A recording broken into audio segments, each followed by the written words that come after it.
Bienvenue dans la pensée du jour. C'est une abomination d'être identifié à Dieu et de stagner dans la vie.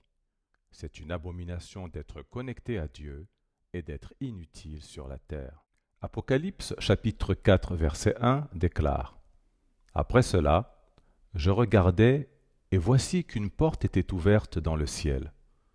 Et la première voix que j'entendis fut comme celle d'une trompette qui me parlait et qui disait: Monte ici, et je te montrerai ce qui doit arriver dans la suite. Il a été confirmé que nous avons et que nous servons un Dieu d'élévation et du changement surnaturel.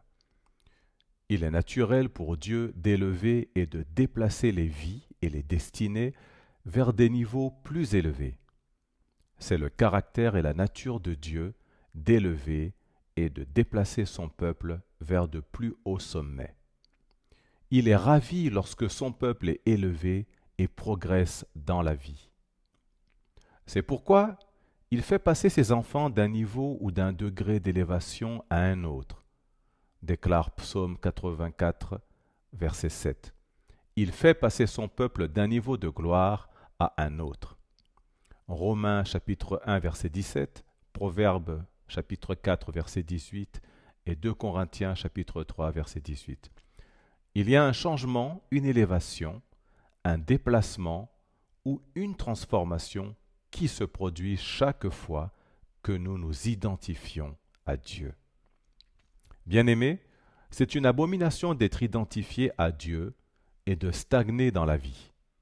C'est une abomination d'être connecté à Dieu et d'être inutile sur terre. C'est un abus d'association que de prétendre connaître Dieu et que votre vie reste inchangée. Cela ne doit pas être votre part au nom de Jésus. Donc, je décrète que Dieu va élever et changer votre vie cette saison au nom de Jésus. Mon conseil est de décider de vous identifier avec le Dieu de l'élévation et du changement. Soyez toujours en contact avec Dieu qui élève et change les vies et les destins afin qu'il puisse élever et changer votre vie au niveau suivant.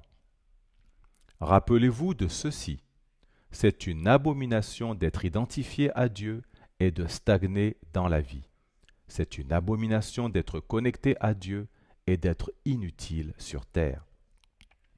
Voici ce que vous devez faire. Premièrement, rapprochez-vous de Dieu qui élève et déplace son peuple. Deuxièmement, demandez à Dieu de vous élever et de vous faire passer à un niveau supérieur.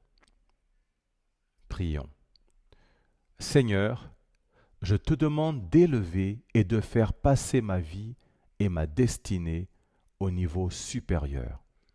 Emmène-moi à la prochaine phase de ma vie, Seigneur, dans le nom de Jésus. Amen.